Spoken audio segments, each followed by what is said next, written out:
Bonjour à tous, bienvenue sur RP Média. Aujourd'hui, j'ai deux prestigieux invités avec moi. Boubacar Salif Traoré, que je ne présente plus, que vous connaissez, qui a l'habitude d'officier sur RP Média. Et Sébastien Périmoni, que vous ne connaissez pas sous cette forme, mais qui avait déjà fait passer des articles sur RP Média. Et l'une de ces vidéos qui avait été tournée à Chamelières, à Clermont-Ferrand, au sujet de du franc CFA avait beaucoup tourné sur RP Media. Je crois qu'il y a eu plus d'1,5 million vues. Donc c'est dire si ces deux personnes-là font partie intégrante de la vie et de la renommée de RP Media. Bonjour Sébastien. Bonjour, Comment ça va? ça va très bien, on reste chez toi. Voilà, confinez-vous. Est-ce que tu peux brièvement te présenter à nos spectateurs?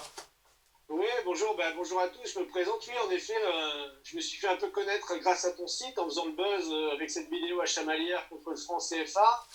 Mais bon, avant, j'avais déjà des responsabilités politiques puisque j'ai été porte-parole de Jacques Cheminade dans la campagne présidentielle en 2017 sur les questions africaines. Et j'ai aussi un site qui s'appelle afriquedufutur.com sur lequel je publie beaucoup d'articles. Surtout sur les grands projets africains et vraiment de sortir de la logique de régler les problèmes dans l'immédiat et d'essayer de donner justement, comme son nom l'indique, de voir l'Afrique avec les yeux du futur. Et donc voilà, pour les gens que ça intéresse, afriquedufutur.com s'ils veulent me connaître. Justement Sébastien, aujourd'hui donc le thème de notre émission est consacré à la déclaration du président Emmanuel Macron hier. Et dans cette déclaration, il y a une partie, tout nous intéresse évidemment, mais il y a une partie qu'on va décider de traiter aujourd'hui. C'est la phase où il appelle à annuler la dette de l'Afrique. Déjà, dans ce discours-là qui est censé être adressé aux Français, que Emmanuel Macron évoque quelque chose de si important pour l'Afrique, sachant que ce n'est pas du ressort des Français. La dette africaine ne concerne pas que la France, ne concerne pas que les Français. Comment toi, déjà, tu as trouvé l'opportunité de parler de la suppression de cette dette-là sur cette tribune? De toute façon, tout le monde sait que l'épidémie qui a commencé en Chine, qui s'est répandue en Europe, de toute façon, va continuer à se propager dans le monde et particulièrement, malheureusement, va se propager dans les pays du Sud, en particulier l'Afrique. Donc évidemment, tout le monde a peur. Je dirais que cette maladie se développe rapidement et de manière massive en Afrique. Donc c'est un sujet global, évidemment, pour contrôler la pandémie au niveau international. L'Afrique est un sujet fondamental. Et évidemment, quand on regarde l'état de l'Afrique d'un point de vue de ses capacités sanitaires, de ses capacités de réponse à ce type de pandémie et de ses capacités, je dirais, de manière globale face à ce genre de crise, on sait très bien qu'elle ne sera pas capable de faire face à cette pandémie seule dans l'état actuel de son endettement, si on veut parler de la dette, mais aussi de son infrastructure. Donc c'est un sujet, en effet, l'Afrique, la dette, c'est devenu un sujet mondial par rapport à ce sujet de la pandémie, ce qui est d'ailleurs malheureux qu'une crise comme celle-là fasse qu'on parle de cette dette. Mais c'est une opportunité pour l'annuler, en effet. Et justement, la dette, ce n'est pas quelque chose d'homogène, elle est assez hétérogène. C'est-à-dire qu'il y a de la dette due au privé, il y a de la dette bilatérale entre les nations. Et venir comme ça, de façon brute et non détaillée, dire aux Français, ce serait bien d'annuler la dette de l'Afrique, est-ce que c'est clairement dit? Est-ce que les intentions sont bonnes? Comment on pourrait analyser la bonne foi d'Emmanuel Macron sur cette déclaration-là? Alors, la bonne foi d'Emmanuel Macron, je la mettrai quand même entre parenthèses. Après, je pense qu'aujourd'hui, c'est pas quelque chose qui a émergé avec le discours d'Emmanuel Macron d'hier soir. Déjà, en mars, Bruno Le Maire avait dit qu'il faudrait faire un moratoire sur la dette des pays du Sud. Il y a, vous savez, Jean-Yves Le Drian, notre ministre des Affaires étrangères, qui a annoncé récemment un plan d'aide, soi-disant, de 1,2 milliard en direction du continent africain, sachant que ce n'est pas vraiment de l'aide, hein, c'est un détournement de l'aide publique au développement. Et sur les 1,2 milliard qui vont être soi-disant donnés à l'Afrique, il y en a 1 milliard qui sera sous forme de prêt. C'est-à-dire ce qui devait être de l'aide est transformé sous forme de prêt. Donc on voit bien que les intentions ici ne sont pas tout à fait de bonne foi et légitimes. Donc on voit qu'on continue cette politique d'endettement de l'Afrique. et aussi parce que l'Union africaine, le président éthiopien par exemple, Abiy Ahmed, a lui proposé un plan massif non seulement d'annulation des intérêts de la dette, mais aussi de faire en sorte que les dettes, les intérêts de la dette et les dettes restantes soient transformés en crédit à long terme, justement pour faire face à la pandémie. Donc c'est aussi un appel qui est très fort qui vient de l'Afrique et qui petit à petit fait émerger le vrai débat qui est est-ce que cette dette est légitime ou cette dette ne l'est pas. Et si on veut rentrer dans les détails, on parle souvent de la dette africaine, la dette africaine, la dette africaine. Si on regarde les chiffres que j'ai mis à jour ici, entre 2008 et 2018, la dette africaine est passée de 38% de son PIB à 56-57%. Donc en gros, l'Afrique, on va dire, est endettée en moyenne dette à 50-60% de son PIB. Si on regarde la France, on sait que c'est 100%. Des pays comme le Japon, c'est plus de 250% d'endettement par rapport à son PIB. Donc la dette de l'Afrique, souvent, qui est un sujet qu'on met de l'avant, n'est pas vraiment le sujet le plus important. N'est pas si grave que ça si on le prend d'un autre point de vue. Boubacar nous a rejoint. Bonjour Boubacar. Bonjour Yaya. Étant donné que Sébastien s'est présenté pendant ton absence parce que tu avais eu un problème technique, je suppose que c'est réglé. Est-ce que tu pourrais faire une petite présentation? Je sais que la plupart de nos spectateurs te connaissent et même au-delà. Est-ce que tu pourrais te présenter un peu à Sébastien parce qu'il se pourrait qu'il y ait une interaction entre vos dires? Oui, effectivement, je suis Boubacar Salif Traoré, directeur du cabinet Afrique-Globe Conseil, spécialisé sur la question de sécurité et sur la question de développement. On réfléchit bien évidemment sur la question économique, parce qu'en lien avec le développement, je me suis aussi beaucoup intéressé à l'analyse politique du Mali et dans plusieurs pays du Sahel. En fait, je suis spécialiste de la zone géographique que couvre le G5 Sahel et mes réflexions vont dans ce sens. Merci Boubacar. Première question pour toi. Tu as regardé et écouté ce discours du président Emmanuel Macron comme tout le monde. Et il parle d'annuler la dette française dans un discours adressé à la France, aux Français, censé apporter des mesures aux Français. Est-ce que tu penses que c'est opportun de balancer une telle mesure, sachant que la dette elle est assez hétéroclite? Il n'y a pas que la dette bilatérale entre pays. Il y a une part due au privé et tout le monde sait que le privé n'a aucun intérêt, tout comme les nations n'ont aucun intérêt à donner de l'argent et à ne pas le récupérer sous quelque forme que ce soit. Et donc, est-ce que tu penses que c'était opportun de la part du président Emmanuel Macron d'informer les Français de cette manière-là sur la dette africaine qu'ils souhaitent annuler? Bon, déjà, il faut placer les choses dans leur contexte. Nous, Africains, on a une longue histoire avec cette question de la dette. Quand on touche à la dette, on pense immédiatement au discours tenu par Thomas Sankara en 1987, où il a bien évidemment parlé de tous les méfaits de cette dette sur les économies africaines et a appelé justement à ne plus rembourser et à se débarrasser justement de ce fardeau. Ensuite, moi j'ai envie de dire, le président français est dans son rôle. Parce que depuis un certain temps, quand on suit son évolution, bon, c'est quelqu'un qui est quand même assez cohérent dans ses propos. Parce qu'il a souvent rappelé qu'il ne fallait pas laisser l'Afrique toute seule, que le destin de la France et de l'Afrique sont liés. Maintenant, effectivement, par rapport à cette question de la dette, j'ai écouté la fin des propos de Sébastien qui l'a justement rappelé. Les pays africains sont en moyenne endettés environ à 50% de leur PIB. C'est un taux d'endettement assez faible comparé aux autres pays. Effectivement, à la fin de la crise du Covid-19, on estime que la France atteindra peut-être sans doute les 150% de son PIB. Donc là, il n'y a pas photo. Pour moi, l'essentiel est ailleurs. Un président a toujours en tête une posture politique. Pour lui, effectivement, c'est de prendre la tête d'un mouvement de solidarité en direction de l'Afrique. Mais pour moi, la mesure restera symbolique parce que des ajustements structurels, on en a connu dans les années 80. On a connu des annulations de dettes dans pas mal de circonstances au cours de l'histoire. Mais la question qu'on se pose, c'est de savoir comment permettre à l'Afrique de s'en sortir. C'est le vrai débat pragmatique qu'il faut avoir au-delà justement de ces postes politiques.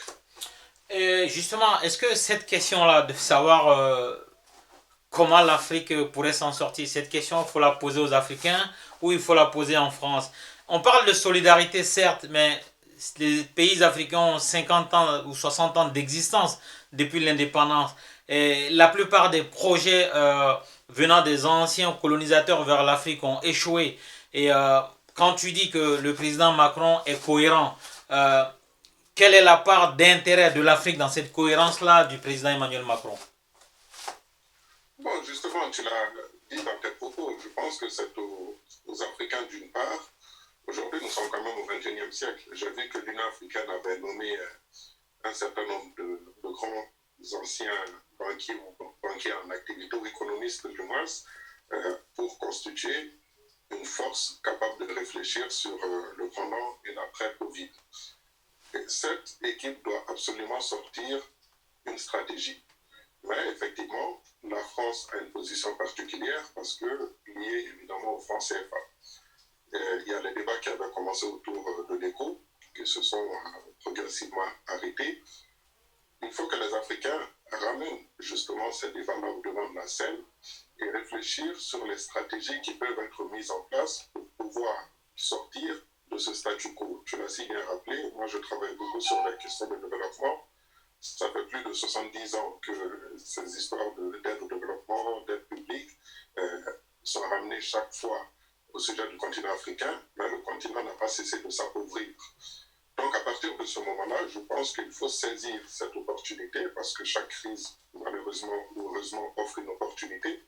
Donc il faut saisir cette opportunité pour poser les vraies questions sur la table et essayer de voir comment l'Afrique peut se relancer à partir de ce moment-là. C'est là où se trouve le vrai enjeu.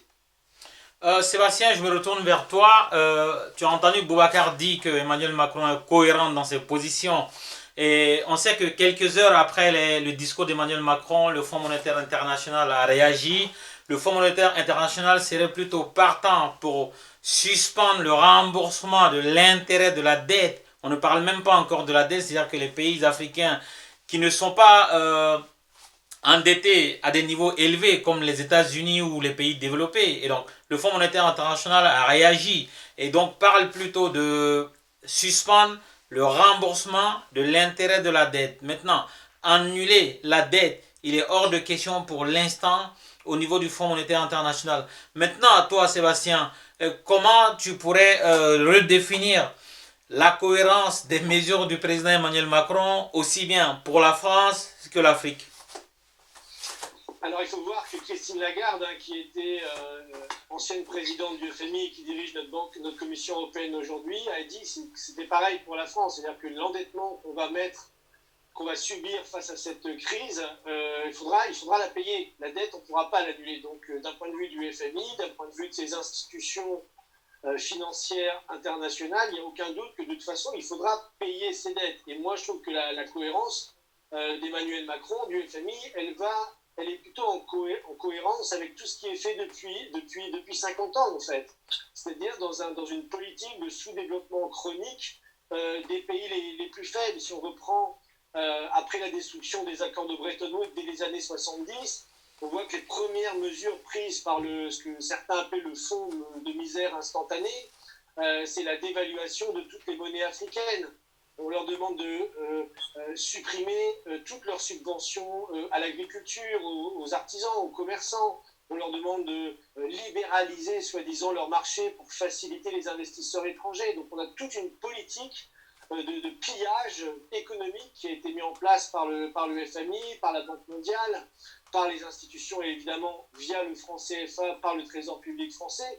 Donc moi je vois qu'on est plutôt toujours dans cette tradition-là, et qu'aujourd'hui, l'intérêt de la France, il est de préparer l'après-crise tout en gardant le contrôle. Et je pense que l'écho qui a été annoncé d'ailleurs par Macron et Ouattara, alors que ça aurait dû être annoncé par, je ne sais pas, au moins les pays d'Afrique de l'Ouest ou la Banque centrale d'Afrique de l'Ouest, enfin les dirigeants africains, pour leur propre politique monétaire. On voit qu'aujourd'hui, elles sont encore déterminées de l'extérieur. Et je pense que le vrai problème de l'Afrique aujourd'hui, c'est pas la question financière ou de la dette. Vous regardez, la Banque centrale vient de créer 750 milliards. Le G20 s'est réuni pour ils vont créer 5000 milliards dans le monde pour régler le problème de la crise liée au coronavirus.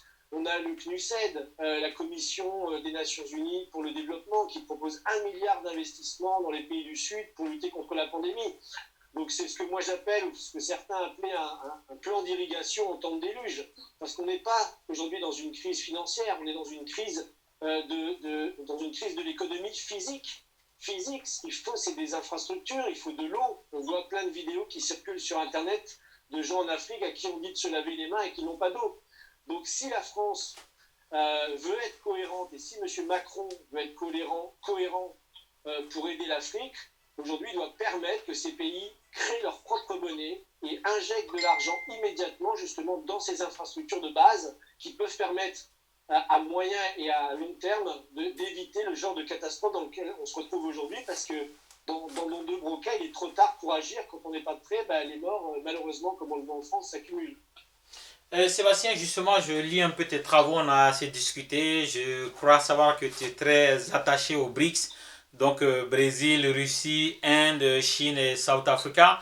Et on sait que le pays le plus avancé des BRICS, c'est justement la Chine. Et la Chine a beaucoup investi ces dernières années en Afrique. Contrairement à l'Europe qui investit dans la bureaucratie et l'administratif, la Chine investit dans les infrastructures, dans les usines, dans les routes.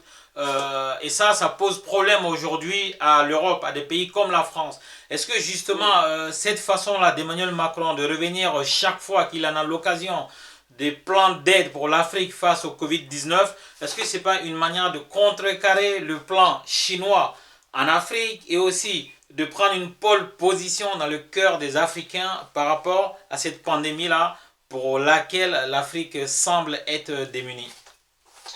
Oui, c'est une position, en effet, c'est une position géopolitique. C'est-à-dire proposer d'annuler une dette illégitime, puisque cette dette, la plupart des dettes en Afrique sont illégitimes et n'ont pas du tout créé les conditions du développement, n'ont pas permis l'éducation, n'ont pas permis les infrastructures, n'ont pas permis des systèmes de santé efficaces. Donc annuler des dettes illégitimes, bon, c'est gentil, mais c'est pas ça qui va forcément aider l'Afrique à se développer. Et dans ce combat, en effet, géopolitique, on voit, alors malheureusement, dans le pré-carré français, comme on dit, même si la Chine est devenue premier partenaire commercial du Sénégal et de certains pays comme ça, que les pays qui profitent plus du projet des nouvelles routes de la soie, de l'alliance des BRICS et de cette nouvelle dynamique internationale, c'est plutôt les pays d'Afrique de l'Est.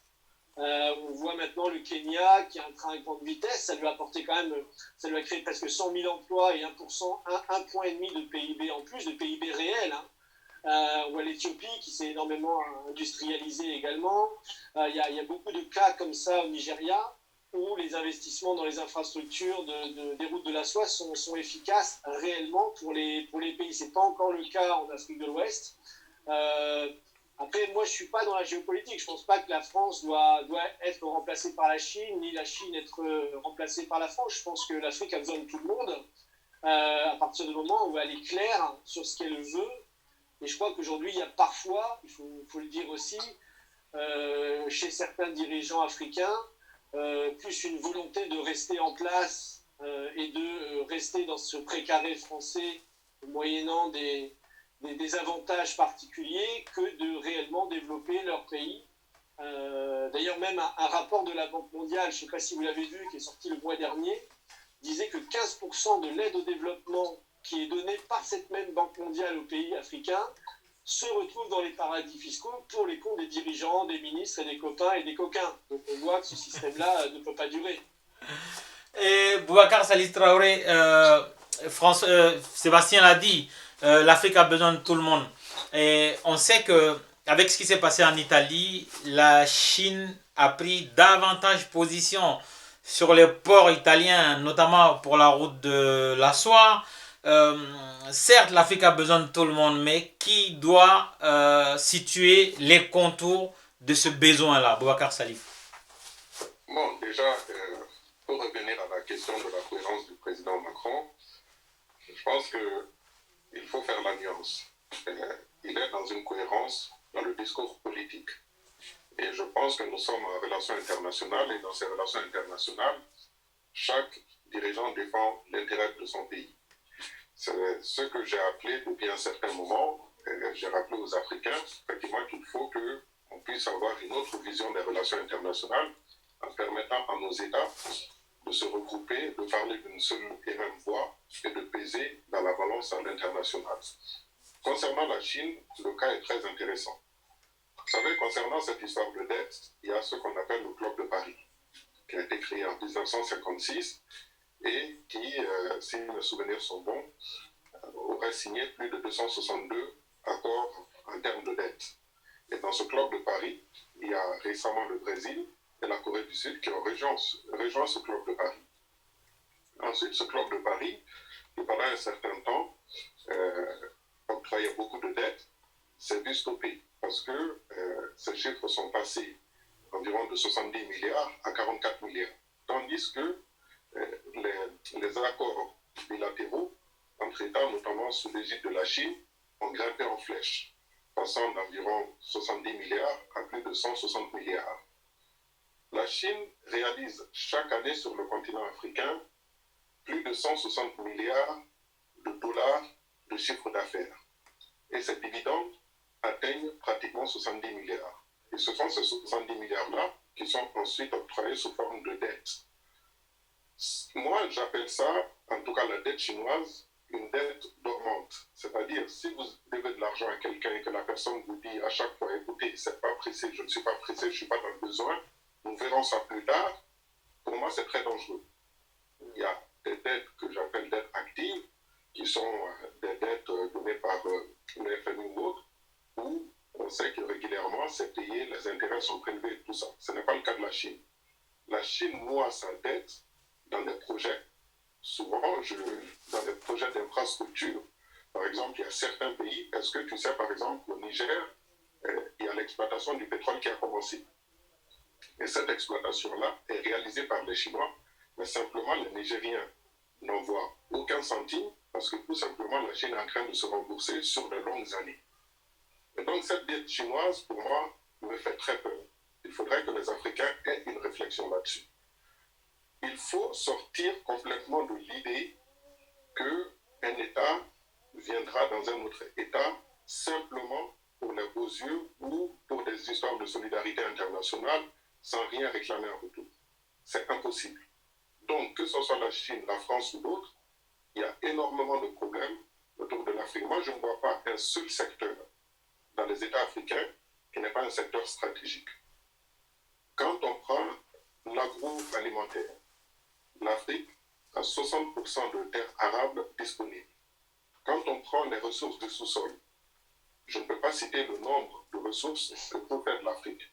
Mais à partir de ce moment-là, il faut qu'en interne, que les Africains puissent trouver les mécanismes de valoriser progressivement ce qu'ils détiennent et ne pas compter sur X ou Y parce que personne ne viendra dans le but d'aider les Africains de manière innocente. C'est toujours moyennant une contrepartie. Donc à partir de ce moment-là, j'appelle, et dès le début de la crise, j'ai appelé justement les économistes africains à se mettre autour de la table et d'envisager rapidement une stratégie du pendant et une stratégie de l'après. Parce que rien ne nous dit qu'après, que l'Afrique pourra échapper, en tout cas la zone franc CFA, pourra échapper à une dévaluation. Rien ne le dit, tout est possible. Justement, Boubacar, j'ai envie de te demander, tu parles d'être réaliste. Et donc, si j'ai bien compris, la cohérence du président Emmanuel Macron dont tu parles, c'est juste du réalisme. Maintenant, si on revient dans la réalité, parce que là on était dans des sphères plus élevées, on parle de géopolitique, on parle de relations internationales, on parle de discours de chef d'État, mais dans la réalité, ces États africains que Emmanuel Macron voudrait aider, ces États africains ont des ressortissants en France. Nous sommes dans une période où tout le monde parle de solidarité.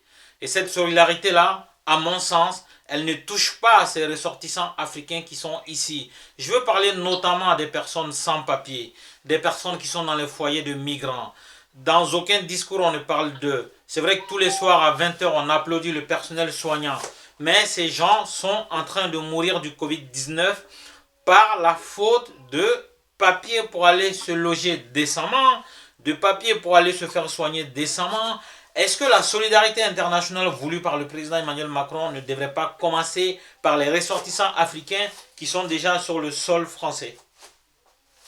Bon, déjà, il y a des élus qui ont appelé justement à une régularisation des sans-papiers pour atténuer effectivement les effets de la crise. Ensuite, effectivement, il y a la malheureuse situation liée dans les conditions de vie dans les foyers. Bon, je pense que chaque chose viendra à son temps. On ne peut pas parler d'une politique interne et parler d'une politique internationale à la fois. Boubacar Salif Traoré, nous sommes dans l'urgence et c'est cette urgence-là qui fait dire au président français qu'il faut annuler la dette de l'Afrique. Or, cette urgence concerne aussi... En fait, les pays africains sont peuplés de populations. Et ces populations-là sont en partie en France parce que cette dette existe. Yaya, si tu me demandes, est-ce que je souhaite la régularisation des sans-papiers, je te dirais oui. Si tu me demandes, est-ce qu'au sein d'un foyer, je veux qu'il y ait des mesures, je te dirais oui. Bon, maintenant que le président l'a dit ou pas, moi je ne sais pas, à mon niveau, qu'est-ce que je pourrais apporter à son discours. Ma question c'est, est-ce qu'il n'aurait pas fallu commencer la solidarité par ces gens, si on veut être concret? Oui, c'est souhaitable, oui. Oui. On va poser la même question à Sébastien. Sébastien, tu as écouté le discours, d'ailleurs c'est pour ça que nous sommes en train de le décrypter aujourd'hui. Il y a des milliers ou des centaines de milliers ou des millions de ressortissants de ces pays que Macron voudrait aider par l'annulation de la dette. Ça coûte moins cher de prendre en charge cette population-là aussi qui est là, qui fait face au Covid-19 comme nous tous. Est-ce que si on voudrait être efficace, la solidarité ne devrait pas commencer par ces gens?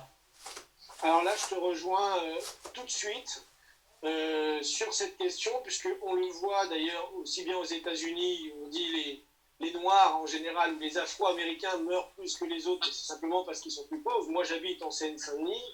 Le taux de mortalité est beaucoup plus important qu'ailleurs en France, tout simplement parce que les gens sont plus pauvres, et que quand on est plus pauvre et qu'on n'a pas de masque, on n'a pas le gel hydroalcoolique, on n'a pas les moyens, on vit plus confiné, on vit dans des quartiers qui ne sont pas toujours très hygiéniques, etc. Et évidemment, tout ça cumule le fait de la mortalité. Et aujourd'hui, un des grands problèmes qui se pose en Europe, tu as tout à fait raison, c'est ces clusters de développement du foyer du coronavirus qui ne sont pas du tout pris en charge. Alors c'est bien de donner de l'argent à des gens pour des minima sociaux, de supprimer les charges des entreprises, etc. Très bien. Mais en effet, une des priorités qui n'a pas été prise en compte aujourd'hui, c'est de, quelque part, de se prévenir de ces foyers de pauvreté, parce que ces foyers de pauvreté, que ce soit les camps de migrants qu'on a en Europe, hein, on a des centaines de milliers de migrants en Europe. On a des ghettos aussi dans certains quartiers. On a en France plus de 30 000 SDF, quelque chose comme ça. Donc ça, c'est les personnes les plus fragiles, qui sont des foyers de contamination qui aujourd'hui ne sont pas pris en charge et qui, justement, d'ailleurs, font qu'on prolonge indéfiniment le confinement parce que les clusters ne sont pas partout contrôlés. Donc ça, c'est évidemment une des priorités du gouvernement qui, malheureusement, n'a pas l'air d'avoir été tout à fait prise en compte, puisque de toute façon, on l'a bien vu en France, on aura les masques après l'épidémie, on aura les tests après l'épidémie, on aura les respirateurs après l'épidémie. On a un gouvernement qui a été... un gouvernement, malheureusement, c'est le résultat de 30 ans de destruction de notre service public. C'est pas Macron le responsable, mais c'est une continuation de politique ultralibérale. Et donc aujourd'hui, on n'avait plus les capacités de faire face, donc on agit dans l'urgence avec 2-3 mois de retard. Et évidemment, les plus démunis seront les derniers servis. Et ça, c'est une des critiques, en effet, qu'on peut faire au gouvernement. Puis un des risques aussi qui n'est pas pris en compte en tant que cluster potentiel d'un retour de l'épidémie de manière massive. Deuxième question par rapport à ça. Tu viens de toucher un peu l'état de la situation en France. C'est-à-dire que très clairement, le président Emmanuel Macron, l'exécutif français, n'a pas joué franc jeu. N'a pas joué franc jeu. Et de deux, en France, il y a un constat qui est là. On peut faire les sondages qu'on veut, il y a un constat qui est là. La France en est rendue à faire un tri sélectif de ses malades. Il y a des malades qu'on décide de laisser mourir et il y a des malades qu'on décide de réanimer. Au-delà de ça, des couloirs de certains centres hospitaliers ont été transformés en chambres d'hospitalisation. La France est en manque de masques. On nous a fait croire que le masque ne sauve pas, ne protège pas. En réalité, il aurait fallu dire aux gens qu'il n'y a pas assez de masques, qu'il fallait les réserver au personnel soignant et aux caissières dans les grandes surfaces pour qui j'ai infiniment du respect. Sans elles, on n'en serait pas là. Et la France manque de respirateurs, je l'ai dit, de gants, de gel hydroalcoolique. Et tout le monde n'a pas accès aux tests. On a dit qu'on va tester tout le monde, mais en réalité, on veut tester que des gens qui ont des symptômes et qui va déterminer que tes symptômes nécessitent que tu dois être testé. Donc, très clairement, la France elle-même a suffisamment montré qu'elle n'a pas les moyens de faire face à une population de 70 millions d'habitants. Est-ce qu'on devrait croire aux propos de Macron de vouloir aider l'Afrique alors que le peuple qu'il a élu, le peuple pour qui il a juré fidélité, n'a pas pu être sauvé par lui et est encore en train de mourir? Est-ce qu'on devrait croire à la gentillesse, à la bienveillance d'Emmanuel Macron? Je crois que les gens n'y croient pas. Je rappelle quand même qu'avant cette pandémie, il y avait les gilets jaunes qui duraient depuis novembre 2008. Donc on avait des gens dans la rue. C'est quand même quelque chose qu'on n'avait jamais vu en France, à part il y a quelques centaines d'années. Il y avait des gens dans la rue toutes les semaines pour lutter contre la destruction des services publics, la destruction du niveau de vie, la misère qui se répand dans notre pays, les gens qui n'arrivent plus à finir leur fin de mois. Donc il faut bien voir qu'il y a déjà un contexte de paupérisation, même dans les classes moyennes. Hein. On sait que maintenant 30 à 40% des gens sont atteints de burn-out ou de semi-burn-out, c'est-à-dire qu'ils travaillent comme des fous pour des salaires de moins en moins importants. Donc il y a une crise très profonde en France qui est liée à ce virus financier, hein, ce virus financier qui a été mis en place dans les années 70. Donc Macron n'est que finalement un épiphénomène dans toute cette dynamique. Après, je ne pense pas que... Vous savez, moi, j'ai fait toutes les manifestations avec les aides-soignants, avec les infirmières, avec les services interurgentistes, hospitaliers, etc. Pendant des semaines, on était dans la rue avant la crise du Covid-19. Mais je peux vous dire qu'on n'était pas applaudis dans la rue. Hein. Il n'y avait pas des millions de personnes en train de soutenir les aides-soignants, les caissières, les pompiers, les éboueurs. Il n'y avait personne. Donc là, cette crise révèle qu'on a besoin de ces gens-là. Après, on peut peut-être laisser le bénéfice du doute au président, parce que je pense que cette crise a choqué nos institutions. Entendre Emmanuel Macron en direct à la télé dire que les marchés ne peuvent pas tout. Hier soir, parler d'un État stratège, de revenir à une planification économique, une relocalisation, voire réindustrialisation de la France.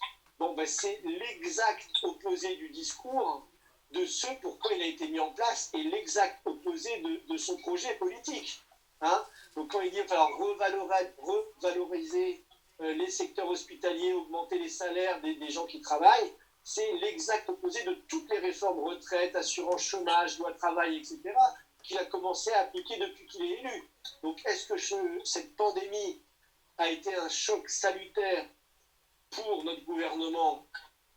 En tout cas, si c'est le cas, nous on soutiendra, puisqu'on soutient avec notre parti Solidarité et Progrès une politique de relocalisation, de réindustrialisation, de renationalisation de certains intérêts stratégiques, d'ailleurs que tous les pays, y compris africains, devraient faire, et surtout de remettre en place une banque nationale, qui est le vrai argument d'une souveraineté monétaire et qui permet de financer justement la mise en place de structures. Avant, on avait un hôpital public qui permettait de faire face à ces pandémies. On avait entre 15 et 20% de lits disponibles dans tous les hôpitaux français. Au nom du libéralisme, ces lits disponibles ont été détruits au fur et à mesure du temps. Les stocks de masques ont été détruits au fur et à mesure du temps.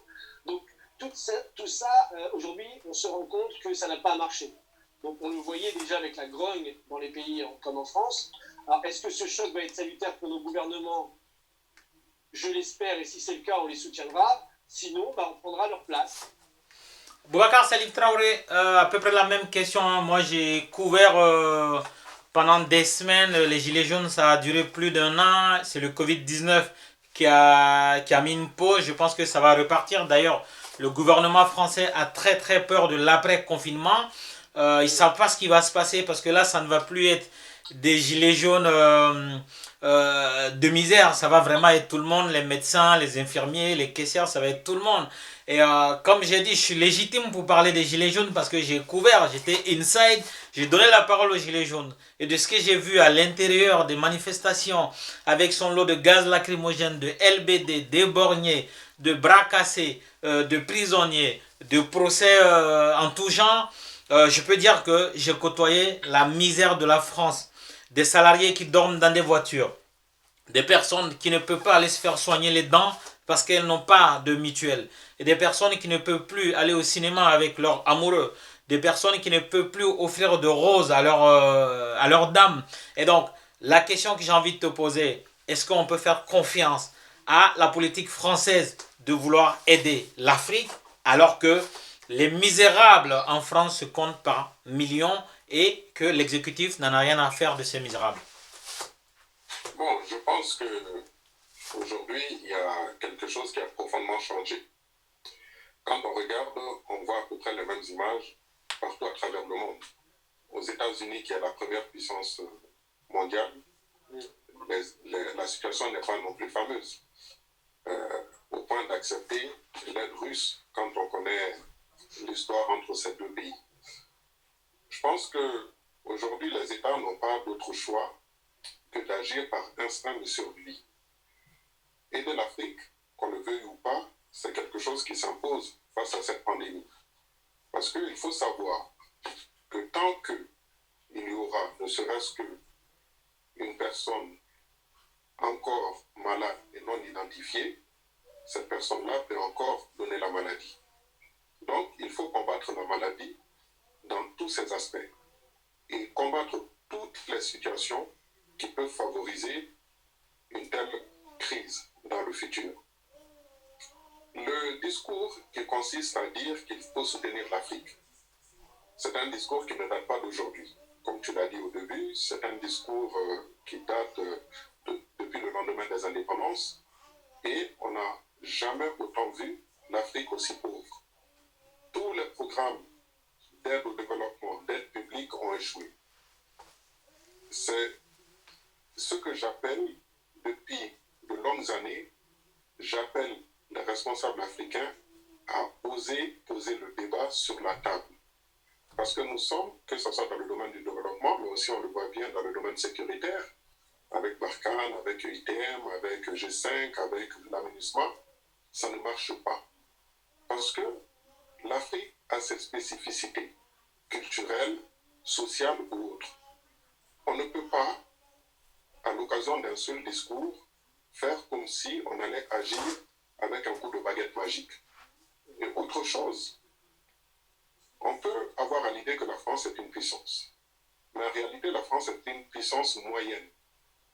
Cette crise l'a mis en évidence, mais on ne peut pas juger simplement à travers cette crise, parce que, comme je l'ai dit, la plupart des États, y compris la première puissance mondiale, y fait face avec difficulté, mais depuis fort longtemps, on a compris que la France était devenue une puissance moyenne. Il ne faut pas oublier qu'en 2007, François Fillon disait déjà que la France était en faillite sur le plan économique. On est dans ce type de schéma.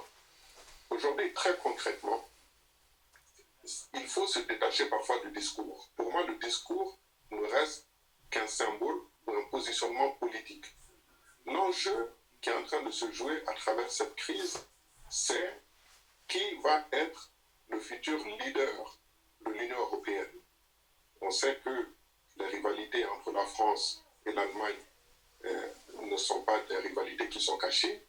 La chancelière est sur le départ. Donc la France veut émerger en tant que pays leader de l'Union européenne, porté par son président. Donc les discours ont un sens d'abord symbolique. Il ne faut pas oublier que cet appel à la solidarité internationale a été émis par Macky Sall, le président du Sénégal, qui a appelé en premier à l'annulation des dettes face à la crise. Ensuite, d'autres présidents se sont engouffrés dans la brèche. Et la France a saisi la balle au bon pour dire nous allons porter ce processus et ça va renforcer notre position vis-à-vis de l'Union européenne. C'est ça aussi qui se joue. Donc, pour moi, il y a une situation de terrain, comme tu l'as remarqué à travers les gilets jaunes, à travers les difficultés dans les hôpitaux. Cette réalité de terrain existe, qui montre que la France a ses propres difficultés. Et nous l'avons même dit en début d'émission, la France aujourd'hui cumule plus de 100% de son PIB en termes de dette. Et comment, logiquement, un pays qui a 100% de son PIB en termes de dette voudrait aller aider des pays qui sont parfois à 40, parfois à 50, qui serait un rêve pour ce pays-là. Donc, il y a une incohérence à ce niveau. Mais il faut avoir deux choses à l'esprit. Il y a le discours politique qui favorise le positionnement et aussi les États ont l'obligation d'agir contre cette pandémie en injectant massivement de l'argent, notamment auprès des pays fragiles, pour qu'eux-mêmes puissent développer des solutions pour y faire face, parce que tout simplement, c'est une pandémie qui reste d'actualité tant qu'on n'est pas sûr que tout le monde soit traité. C'est ça la question. Donc les États agissent par instinct de survie. Très bien, Boubacar. Sébastien, Boubacar, il a été modéré en disant que la France est une puissance moyenne. D'aucuns parlent de pays en voie de sous-développement sanitaire. Toi, qu'est-ce que tu en penses? Comment tu qualifies la France dans sa gestion de la pandémie du Covid? Est-ce que c'est une puissance? Est-ce que c'est une puissance moyenne? Est-ce que c'est un pays en voie de sous-développement sanitaire? Oh bah, clairement, hein, je rejoins, en tout cas, je veux dire que je rejoins totalement les propos de notre ami pour dire que au-delà de la géopolitique, au-delà des différences des intérêts, de l'économie, de tout ce qu'on a discuté aujourd'hui, il a raison, la priorité, c'est de faire face à cette pandémie, où qu'elle soit et partout. Et ça, c'est vraiment une priorité absolue. Après, évidemment, je crois qu'on en a discuté précédemment, c'est-à-dire que la façon dont la France a été capable de faire face à cette pandémie révèle en effet qu'on n'est plus un État capable de faire face à ce type de crise. On voit pareil aux États-Unis, et c'est le paradoxe, c'est que les pays dits les premières puissances soi-disant du monde, aujourd'hui sont les pays qui ont le plus de mal à faire face à cette crise sanitaire, contrairement à, on peut le voir en Corée du Sud ou ailleurs. Donc évidemment, je ne dirais pas que la France est une puissance moyenne, parce qu'il n'y a pas que l'économie qui compte, il y a aussi la géopolitique. Il faut savoir que la France, l'Europe, via le franc CFA, on en parlait tout à l'heure, a encore la main mise sur 14 pays africains. Donc bon, tout est relatif dans cette question économique. Hein. Donc par contre, c'est vrai qu'aujourd'hui, la France est un pays qui est de plus en plus tiers-mondisé. De toute façon, le monde aujourd'hui, avec le système financier et monétaire international dans lequel on vit, est un monde qui est oligarchique, avec, on l'a vu, le rapport d'Oxfam qui nous dit qu'il y a 2350 milliardaires qui possèdent autant que 70% de la population mondiale, et d'ailleurs 70% de la population mondiale qui travaille pour enrichir ces 2300 milliardaires, donc on est dans un système oligarchique, et donc la France n'échappe pas à ce phénomène, donc on a des très très riches qui sont de plus en plus minoritaires, une poignée, voilà, et malheureusement une paupérisation des masses.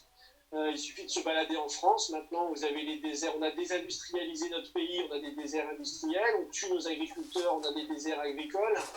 On a des déserts numériques, puisque maintenant, il n'y a plus que les grosses mégalopoles, Lyon Métropole, Paris Métropole, Grand Paris, etc., qui comptent. Donc, on a des déserts numériques et on a, vous le savez, et ça se voit dans cette crise, des déserts médicaux. Donc, oui, la France est en train de se tiers-mondiser avec une oligarchie, des gens qui sont dans cette mondialisation financière, qui exploitent, profitent du travail des autres, et en plus qui a la volonté de détruire les services publics. Donc c'est vraiment le problème qu'on a aujourd'hui dans le monde. Hein. C'est cette oligarchie, donc il faut, et c'est ce que nous on appelle de nos voeux. D'ailleurs, je tiens à préciser à tous ceux qui nous écoutent qu'une grande conférence internationale par Internet, donc tout le monde peut se connecter dans le monde, aura lieu le 25 et le 26 avril. Donc on pourra mettre les liens en commentaire, c'est une conférence organisée par l'Institut Schiller. justement qui réunira des Africains, des gens de l'Afrique, de plusieurs pays, des gens d'Amérique, de Chine, de Russie, de partout, et qui vont justement discuter ensemble de comment réformer une bonne fois pour toutes ce système financier et monétaire international qui a été mis en place depuis 40 ans et qui a, comme le disait notre ami, fait que l'Afrique est encore plus pauvre qu'il y a 40 ans, que les pays soi-disant civilisés, industrialisés sont encore plus pauvres qu'il y a 40 ans, et de vraiment que cette conférence officialise finalement un changement de paradigme où chaque pays pourra à nouveau avoir les moyens de son développement via des banques nationales, des banques de crédit, pour financer son école, son infrastructure, sa santé. Et ça, ce serait un système qui redeviendrait normal et permettrait une vraie croissance. Et aussi, j'insiste, pour aller dans le sens de ce que disait notre ami tout à l'heure, que chaque pays soit souverain. C'est-à-dire qu'évidemment, on n'a pas à attendre d'un autre pays pour se faire aider. On doit être capable de se développer par soi-même. Et ça, c'est fondamental pour l'Afrique. Dernière question, Sébastien, avant de conclure. Sur une échelle de 1 à 10, quelle note tu attribues à l'exécutif français, ministre de la Santé, président de la République, Premier ministre et le gouvernement dans la gestion du Covid depuis le 1er mars jusqu'à aujourd'hui? Je vais être un petit peu dur, hein, mais je vais mettre 2 sur 10. Très bien. 2 sur 10. Voilà, parce que c'était trop peu et trop tard. Boubacar Salif Traoré, la même question. Sur une échelle de 1 à 10, quelle note tu attribues à l'exécutif français dans la gestion du Covid-19 du 1er mars à aujourd'hui? Bon, tu sais, moi je vais être aussi sévère que Sébastien, parce que je suis profondément attaché à la prospective. On dit que gouverner, c'est prévoir. Quand on voit les fermetures d'usines en France, quand on voit que des industries qui étaient spécialisées dans la production de masques ont été fermées, quand on voit que des lits d'hôpitaux ont été fermés, quand on voit tout ce processus lié au licenciement, à un certain moment, on se demandait jusqu'où ça va s'arrêter, la délocalisation en masse, pour ensuite, quelques années plus tard, revenir entre guillemets dans les bras de la Chine et être complètement dépendant. Je pense que le gouvernement n'a pas du tout été au top, mais effectivement, comme le disait Sébastien, c'est quelque chose qui dure depuis de longues années et on ne va pas mettre tout sur la tête du président Macron, mais pour moi, pour sa part, pour ne pas avoir été assez prévoyant, notamment au début de la crise, où quelque part, on est peut-être tous tombés dans le piège, on se moquait un peu de la Chine en disant oui, c'est parce qu'ils mangent n'importe quoi, on est resté à se balader sans aucune mesure, sans qu'on puisse prendre au sérieux l'évolution de la crise, en oubliant que ça pouvait atteindre tout le monde. Moi, je dirais, bon, 3,5, voilà, quoi, sur 10. Et dans cette crise, en tout cas, si les Africains décident de mettre les vrais sujets sur la table, l'Afrique peut être le continent qui pourra le mieux s'en sortir. Parce que comme je l'ai dit, il y a des secteurs extrêmement stratégiques qui peuvent aider chaque pays africain à sortir la tête de l'eau. À la fin de cette crise, et je souhaite que cette crise se termine le plus rapidement possible, l'Afrique peut repartir sur de bonnes bases. Et c'est maintenant que la réflexion commence. Très bien, Boubacar. Donc, je tiens à vous remercier. Je rappelle aux spectateurs, j'avais Boubacar Salif Traoré et Sébastien Périmoni qui ont bien voulu donner leur analyse par rapport au discours d'Emmanuel Macron, dont nous avons découpé une petite partie qui concernait le continent africain, à savoir l'annulation de la dette africaine. Merci à vous deux pour vos analyses. Merci aux spectateurs qui nous suivent à travers le monde. Restez confinés. Si vous n'êtes pas obligé de sortir, restez chez vous. Pour l'instant, c'est le seul remède que nous avons. À bientôt pour un autre numéro du JT Confiné. Au revoir. Merci Sébastien, merci Yaya. Merci à vous. Merci.